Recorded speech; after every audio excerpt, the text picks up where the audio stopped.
22장 모압 왕 발락과 발람.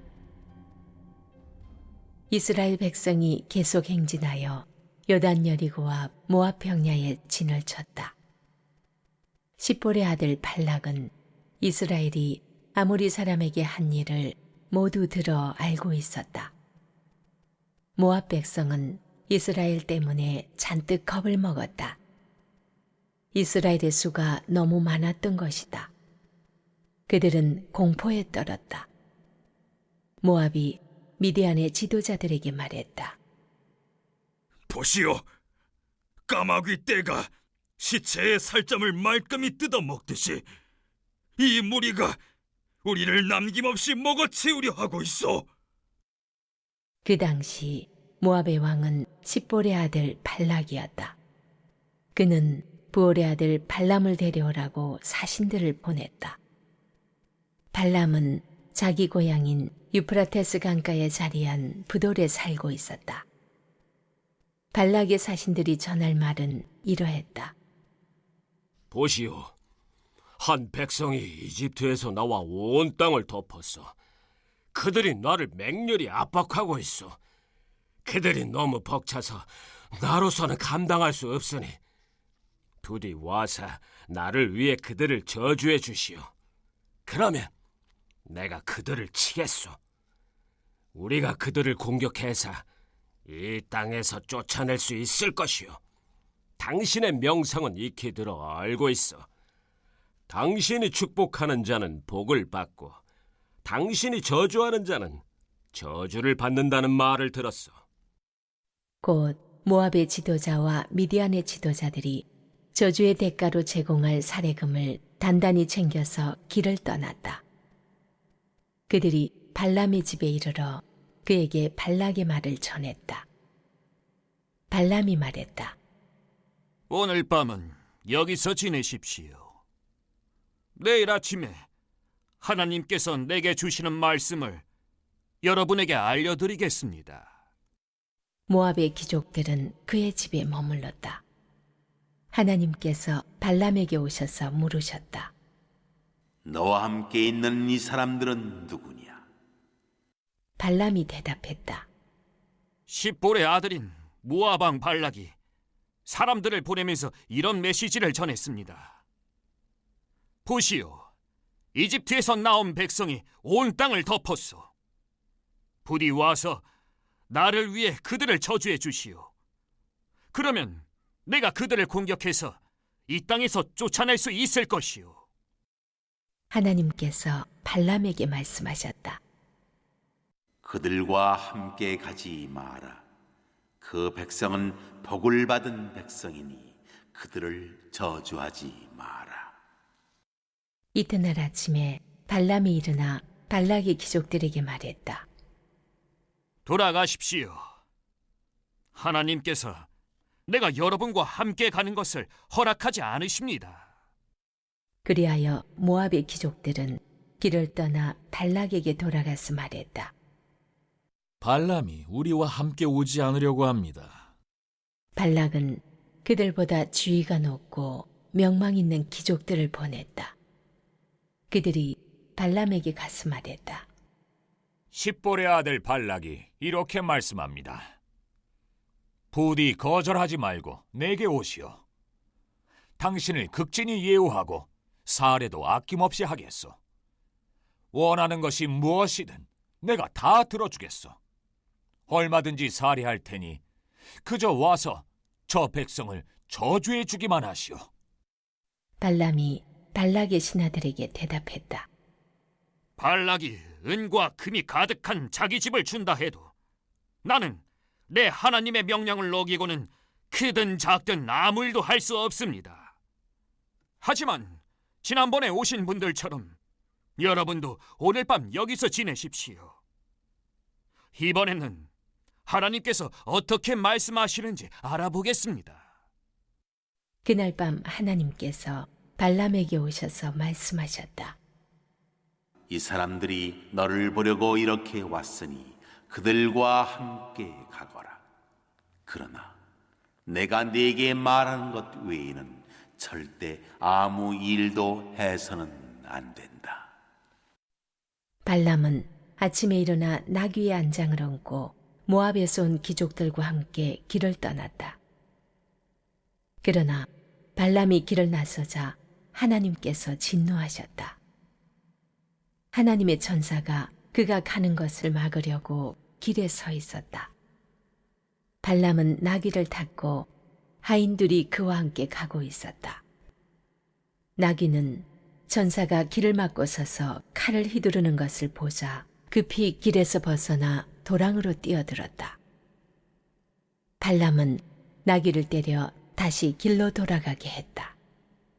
그러나 그들이 길 양옆으로 울타리가 세워진 포도밭 사이로 지나갈 때 나귀는 길을 막고선 하나님의 천사를 다시 보게 되었다. 나귀는 울타리 쪽으로 몸을 붙여 발람의 발이 울타리에 짓눌리게 했다. 그러자 발람이 다시 나귀를 때렸다. 하나님의 천사가 또다시 길을 막아섰다. 이번에는 길목이 매우 비좁아서 오른쪽으로도 왼쪽으로도 빠져나갈 틈이 없었다. 발람의 나귀는 천사를 보자 그만 주저앉고 말았다. 발람은 화가 치밀어 지팡이로 나귀를 때렸다. 그때 하나님께서 나귀의 입을 열어주셨다. 나귀가 발람에게 말했다. 도대체 제가 당신께 무엇을 잘못했기에 저를 이렇게 3번씩이나 때리십니까? 발람이 말했다. 네가 나를 가지고 놀지 않았느냐? 내게 칼이 있었으면 벌써 너를 죽였을 것이다. 나귀가 발람에게 말했다. 이때까지 저는 여러 해 동안 당신의 충실한 나귀가 아니었습니까? 제가 전에 당신에게 이와 같은 짓을 한 적이 있습니까? 말씀해 보십시오. 그가 말했다. 없다. 그때 하나님께서 발람의 눈을 열어 상황을 보게 해주셨다. 그가 보니 하나님의 천사가 길을 막고 서서 칼을 휘두르고 있었다. 발람이 얼굴을 땅에 대고 엎드렸다. 하나님의 천사가 그에게 말했다. 너는 어째서 네 불쌍한 나귀를 이렇게 3번씩이나 때렸느냐? 내가 성급히 길을 나서기에 내가 너를 막으려고 왔다. 나귀가 나를 보고 내게서 3번이나 비켜났다. 그러지 않았으면 내가 벌써 너를 죽이고 나귀는 살려서 풀어주었을 것이다. 발람이 하나님의 천사에게 말했다. 제가 잘못했습니다. 당신께서 저를 막으시려고 길에 서 계신 줄 몰랐습니다. 제가 하려는 일을 기뻐하지 않으시면 돌아가겠습니다.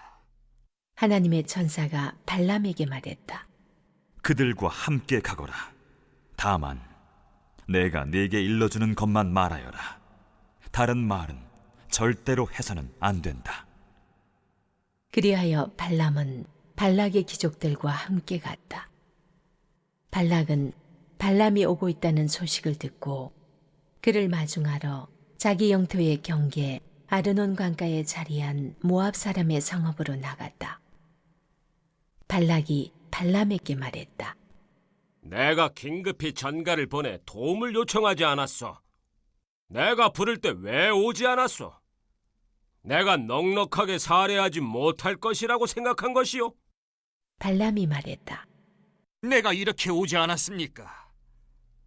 그러나 나는 아무것도 알려드릴 수 없습니다. 나는 하나님께서 내게 주시는 말씀만 전할 수 있습니다. 다른 말은 한마디도 할 수 없습니다. 발람은 발락과 함께 중심가라는 뜻의 기랏후솥으로 갔다. 발락은 소와 양을 잡아 제물로 바치고 그 제물을 발람과 그와 함께한 귀족들에게 선물했다. 이튿날 새벽에 발락이 발람을 데리고 이스라엘 백성 일부가 잘 보이는 바못바알, 즉 바알의 산당으로 올라갔다. 모압 광야의 파괴자라는 뜻을 지닌 모압 왕 발락이 등장합니다. 당시 에돔과 아모리 등은 한 군주 아래 단일한 왕조 체제를 갖추지 못하고 지역별로 나뉜 연맹체를 구성하고 있었습니다. 출애굽기 15장 14절 이하에는 에돔의 두령들과 모압의 군주들이, 개역개정에는 모압 영웅들이라는 표현이 나오죠. 아마도 모압 또한 여러 지역 군주들에 의해 분할 통치되었을 것입니다. 모압 왕 발락은 연맹체를 대표하는 왕이었을 수 있습니다. 하지만 그는 아모리 왕 시온에게 패주하여 아르논 남쪽으로 밀려났죠. 발락은 이스라엘이 북진하여 시온과 옥을 차례로 연파하고 모압 광야에 진쳤다는 소식을 듣고 두려움에 사로잡혔습니다. 이스라엘은 에돔 통과 후 모압 허락하에 왕의 대로를 따라 아르논을 건너 모압 땅까지 지나갈 수 있었습니다. 하지만 이제 이스라엘의 연승 소식을 들은 지금 발락은 그들을 두려워하기 시작했습니다. 발락은 자신들보다 더 강한 아모리족을 격파한 이스라엘이 남하하여 모압 본진을 칠 수 있다는 초조한 생각이 들었던 것입니다. 더구나 발락은 이스라엘 인구가 압도적으로 많은 것을 두려워했습니다. 발락은 미디안 장로들에게 이 사실을 알리면서 이스라엘 백성이 굶주린 소떼처럼 모든 것을 뜯어먹을까 두렵다고 말합니다. 왜 발락은 미디안 장로들의 자문을 구했을까요? 이 당시 아마 미디안은 군주제를 갖추지 못하고 장로들이 지도하는 헐거운 부족 공동체였던 것으로 보이며 부분적으로 강한 권력을 지닌 모압 왕 통제하에 있었을 수 있습니다. 미디안 사람들 일부가 모압 영토 내에서 모압 족속과 어떤 관계인지는 모르나 적어도 그들과 함께 동거하고 있었다는 것은 분명합니다. 그래서 발락은 모압의 장로들 또는 관리들이라고도 볼 수 있는데요. 모압의 장로들과 미디안 장로들을 발람에게 파견합니다. 5, 6절입니다. 발락은 위기를 모면하기 위해 특별 조치를 취합니다. 그는 강가 부돌에 사신을 보내 선지자로 널리 알려진 발람을 초청하기로 결정합니다. 5절은 발람 출신지에 대한 중요 정보를 제공합니다. 발람의 고향이 메소포타미아의 부돌, 피트로 지역이라면 모압왕 발락은 무려 640km에 이르는 굉장히 먼 곳에 전령을 보냈으며 발람의 여행은 대단한 장거리 여행이었다 하는 것을 알 수 있습니다. 고대 장거리 여행은 많은 비용과 어려움, 위험이 수반되었습니다. 한편 발람은 메소포타미아 출신이면서 미디안 종족과도 밀접한 관계를 맺고 있었던 것으로 보입니다. 이 특별한 히브리어 이름 부올의 아들 빌암, 발람의 히브리어 원문 표기는 비람입니다. 부올의 아들 비람이 주전 9세기경 팔레스타인 데이르 알라 비문에서 발견되었습니다. 이 석회 조각들에 기록된 바에 의하면 비람은 요단 동편의 유명한 점쟁이며 꿈을 통해 신탁을 받는 예언자입니다. 이 전설 속의 비람은 민수기의 비람과 동일 인물일 가능성이 큰데 다만 그는 요단 동편 사람으로 확인되는 차이점이 있습니다. 발람은 메소포타미아 지역에 거주하고 있음에도 불구하고 팔레스타인에까지 명성이 널리 알려질 만큼 신통력을 지닌 인물이었던 것으로 보입니다. 발락은 사신을 통해 이집트에서 탈출한 한 민족이 지면을 덮으며 이동하다가 자신들의 땅 맞은편에 머물고 있다고 발람에게 알립니다. 이것은 분명 엄청난 메뚜기 떼 습격을 연상시키는 표현이죠. 이 위협 상황에서 발락은 급히 유명한 점술가이자 예언자인 발람을 초청해 그의 신통력으로 이스라엘을 물리치려고 계획합니다. 발람은 그가 복을 빌면 복이 오고 저주를 내리면 저주가 오는 영험한 능력을 지닌 것으로 알려진 것 같습니다. 발락은 발람이 급히 모압으로 달려와 이스라엘을 저주해 줄 것을 요구했습니다. 만일 그가 이스라엘을 향해 저주를 선언한다면 모압은 반드시 전쟁에서 이스라엘을 몰아낼 수 있을 것입니다. 7절로 14절입니다. 함께 위기의식을 느낀 모압과 미디안 사람들은 각각 장로들을 선발해 발락의 공식 전령으로 발람에게 떠납니다. 그들은 발람을 위한 복채를 준비하여 길을 떠났습니다. 모압 장로들이 여기서는 귀족들, 즉 관리들로 불립니다. 그들이 600km가 넘는 약 20여일이 넘을 것으로 추정되는 오랜 여행 끝에 드디어 발람에게 도착했습니다. 그들은 발락의 말을 발람에게 전달했습니다. 발람은 그들에게 숙소를 제공한 뒤 이 문제에 대해 하나님의 지시를 받아 그들에게 알려주겠다고 답변했습니다. 그날 밤 하나님께서 발람에게 나타나셨습니다. 전지전능하신 하나님께서는 분명히 자신의 섭리하에 이 일이 진행되고 있음에도 불구하고 발람에게 묻습니다. 너와 함께 있는 이 사람들이 누구냐? 발람은 그들이 누구며 왜 왔는지 자신이 그들에게 들은 대로 하나님께 이 문제의 자초지종을 상세히 말씀드리고 하나님의 답변을 기다렸습니다. 하나님께서는 발람에게 모압과 미디안의 사신들과 함께 길을 떠나지 말라고 막으셨습니다. 너는 그들을 저주해서는 안 된다. 그들은 오히려 내게서 복을 받은 자들이다. 다음날 아침 발람은 사신들에게 하나님께서 이 여행을 금지하신다고 답변했습니다.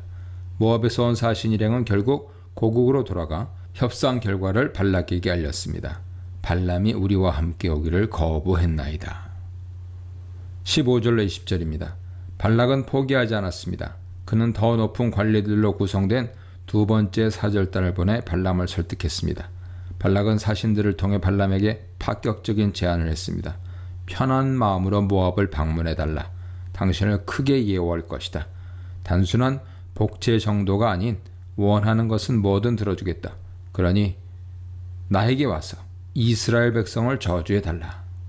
그러나 발람의 의지는 확고했습니다. 비록 집안에 가득할 만큼 은금을 준다 해도 하나님 말씀을 어겨 일부러 누락시키거나 추가하지 않을 것이다. 다시 말해 하나님이 전해준 지시 외에는 다른 생각을 하거나 행동을 취할 수 없다는 뜻이었습니다. 그러나 발람의 말이 진심이 아니었다는 것은 즉시 드러납니다. 발람은 분명 자신의 입술로 막대한 은금을 준다 해도 라는 말을 하면서 은연중에 물질적인 탐욕을 드러내고 있습니다.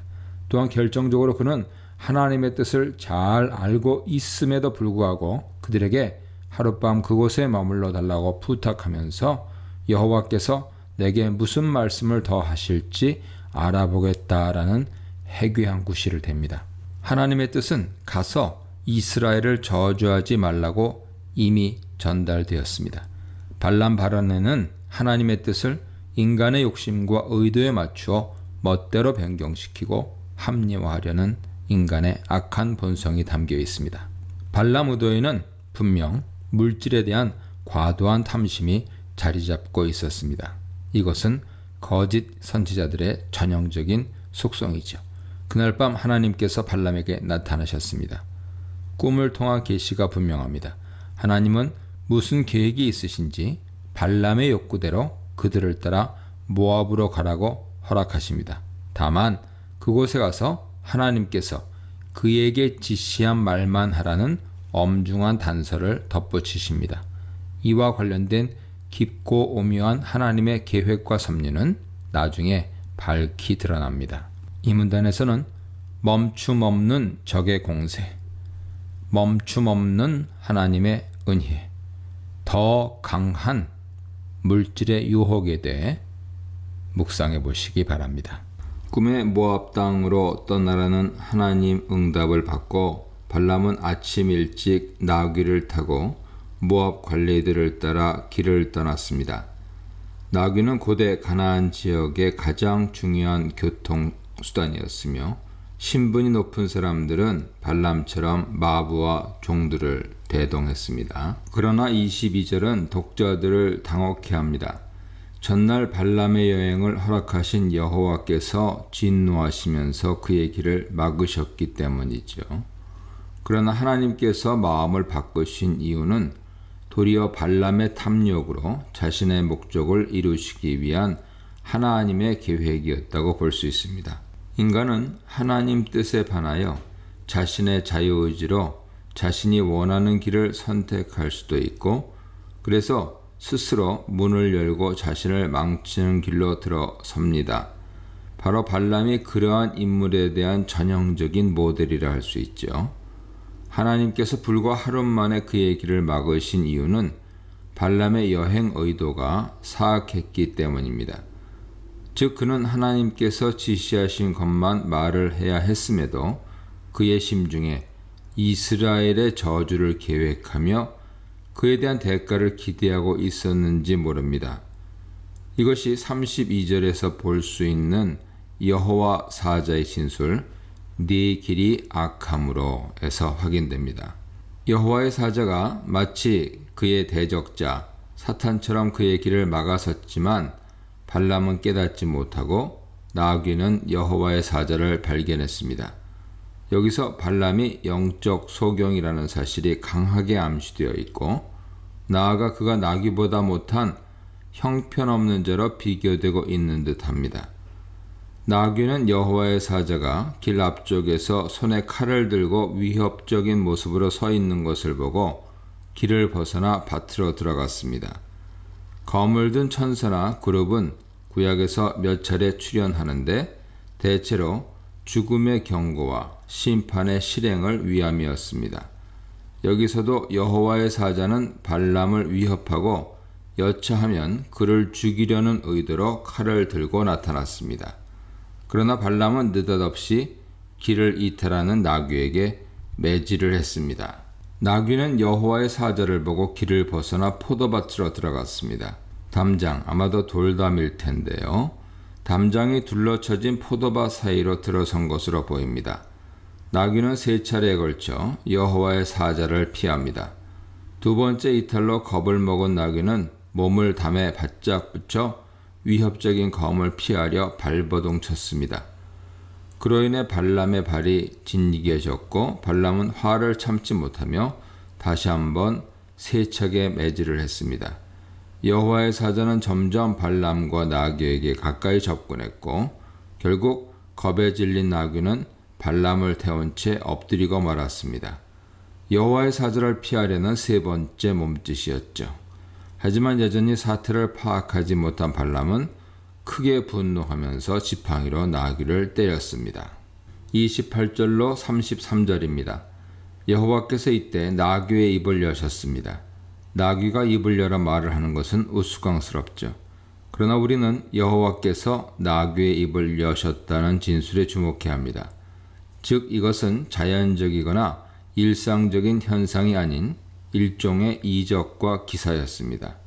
성경은 언제나 일상의 사건과 이적 및 기사를 분명하게 구분하죠.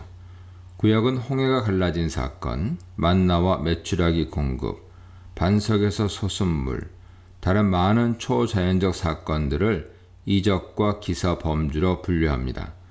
성경에서는 짐승이 말을 하는 경우가 2차례 나오는데 하나는 에덴에서 하와를 유혹한 뱀이고 다른 하나는 말하는 나귀의 사례입니다. 그러나 둘 다 영적인 힘이 개입된 초자연적인 언어 구사였다는 점에서 공통분모를 이루죠. 발람의 나귀 이야기는 자연계를 다스리시어 나귀의 입도 여실 수 있는 그분의 주권에 초점을 맞추고 있습니다. 따라서 여호와께서 나귀의 입을 여셨다는 진술이 서두에 등장하는 것입니다. 만일 실제로 나귀의 입에서 말이 튀어나왔다면 당시 사람들에게도 기이한 일이었기에 발람은 굉장한 충격을 받았을 것입니다. 그렇다면 발람과 나귀의 대화는 그 기이한 일이 여호와로부터 기인했다는 것을 발람이 깨닫고 충격이 어느 정도 가라앉은 후의 대화였을지도 모릅니다. 나귀는 발람에게 자신에 대한 3차례 매질이 부당하다고 항의합니다. 발람은 이 나귀가 멋대로 길을 이탈하고 말을 듣지 않아 때렸으며 만일 칼을 들고 있었다면 죽였을 것이라고 대답합니다. 29절에 발람이 들고 있었으면 했던 칼이 여호와의 사자가 들고 있는 물건이라는 사실은 독자들에게 매우 흥미로운 해석적 관점을 제공하죠. 길을 이탈한 나귀는 하나님의 뜻을 벗어나 엉뚱한 목적의 여행을 하는 발람과 비교됩니다. 길을 벗어난 나귀가 발람의 분노를 일으켜 매질을 당하고 칼에 죽임 당할 수 있었던 것처럼 하나님 뜻에서 이탈한 발람 역시 하나님 분노로 말미암아 죽을 위기에 처해 있었습니다. 하나님께서는 발람으로 하여금 이러한 교훈을 깨닫도록 하려고 나귀의 입을 여신 것입니다. 어리석은 발람, 사실은 그가 바로 말을 안 듣는 나귀였던 것이죠. 나귀의 계속되는 항변은 발람을 부끄럽게 만듭니다. 나귀는 당신은 나를 일생 동안 타고 다녔는데 내가 언제 당신의 말을 거역한 적이 있느냐? 당신에게 내가 지금처럼 했던 적이 있었느냐고 반문합니다. 이에 대한 발람의 답은 간단 명료했습니다. 그런 적이 없었다. 나귀의 말은 평생 발람에게 충성했으나 발람이 자신을 부당하게 대하고 있다는 것을 뜻하죠. 그러나 이 항변 이면에는 보다 깊은 의미가 담겨 있습니다. 발람은 정작 주인인 여호와께 충성되지 않았다는 사실이 대조적으로 암시되어 있는 것입니다. 30일 35절입니다. 여호와께서 발람의 눈을 밝히셨습니다. 이 문구는 분명 여호와께서 나귀의 입을 여셨다는 표현과 대조적 평행을 이루고 있습니다. 나귀의 입과 발람의 눈을 여신 것은 모두 하나님의 초자연적인 능력에 의한 현상들입니다. 나귀는 눈으로 여호와의 사자를 목격했으나 입이 닫혀 있었고 발람은 입으로 나귀에게 말할 수 있었으나 눈이 닫혀 있었습니다. 하나님은 나귀의 입을 여셨고 또한 발람의 눈을 여셨습니다. 나귀는 말을 하게 되었고 발람은 여호와의 사자를 볼 수 있게 되었습니다. 구약의 다른 본문들과 마찬가지로 여기서도 여호와와 그의 사신, 곧 여호와의 사자는 같으면서도 다른 존재입니다. 여호와는 종종 여호와의 사자의 모습으로 나타나시고 인간과 대화를 나누십니다. 여호와의 사자가 위협적으로 손에 칼을 들고 길에 서 있는 것을 목격한 발람은 즉시 머리를 숙이고 엎드렸습니다. 여호와의 사자는 네가 세 차례 매질을 한 나귀는 잘못이 없고 발람이 여호와께 맞서 길을 삐뚤어 가기 때문에 악하기 때문에 그의 길을 막으려고 왔다고 꾸중하십니다. 그는 나귀가 3번이나 몸을 굽혀 여호와의 사자를 피했는데 만일 그렇게 하지 않았다면 발람이 칼에 맞아 죽었을 것이라 알려줍니다. 발람은 그때서야 사태 전말을 깨닫고 자신의 잘못을 인정합니다. 내가 범죄했습니다. 당신이 원하지 않으시면 되돌아가겠습니다.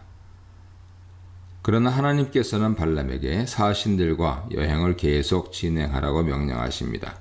다만 엄중한 단서를 붙이시죠. 가서 내가 네게 알려준 말만 전달해야 한다.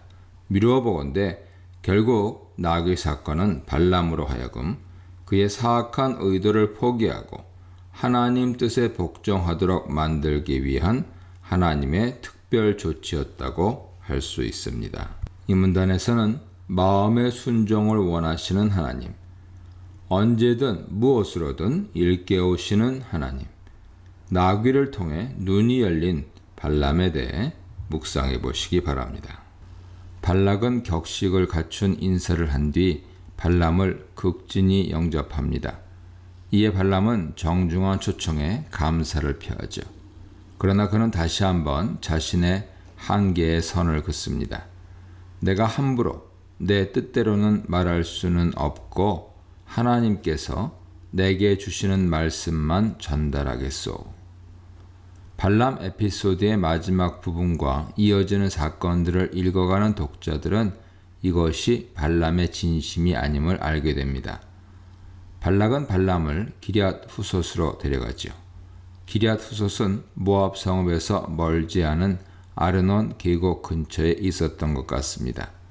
기럇 후솥에서 발락은 소와 양을 잡아 큰 연회를 베풀고 발람을 접대합니다. 발락은 발람에게서 이스라엘의 저주 신탁을 얻어내려고 환심을 사려 했습니다. 여러 학자들은 여기서 짐승을 잡았다는 동사 자바흐는 대체로 죄의 도살이 분명하다 이렇게 주장합니다. 즉 발락은 화목제를 바친 뒤 그 고기를 발람과 그와 함께 있던 관리들에게 대접했다는 것입니다. 화목제는 제단에서 잡아야 하는데 다음날 그들이 바알 산당에서 오른 것을 볼 때 여장을 푼 뒤 발락이 숙소 근처에서 짐승을 잡아 접대를 하기 위한 잔치를 베푼 것으로 볼 수도 있습니다. 어찌되었던 이튿날 아침 바알 산당에 올랐습니다. 바알 산당으로 번역된 히브리어 바봇 바알을 지명으로 이해하는 것이 좋습니다. 아르논 강을 건너 모압 광야에서 어느 정도 떨어진 곳으로 보이는데요. 이스라엘의 바못의 다음 행선지는 모압들에 있는 골짜기, 광야가 내려다 보이는 비스가 산 꼭대기였으므로 바롯의 위치가 대략 확인되죠. 그러나 발락이 발람을 데려간 그 장소는 이스라엘의 진영 끝자락, 즉 일부분만 보이는 곳이었습니다. 실제로 진영 끝까지의 원어인 캐치하움은 문자적으로 그 백성의 끝부분, 일부를 의미합니다. 발락은 발람에게 이스라엘의 위용을 감추려 했던 것이죠. 23장에서 발락은 3단계에 걸쳐 이스라엘 진영을 확대해가며 발람에게 보여주는 장면이 등장합니다.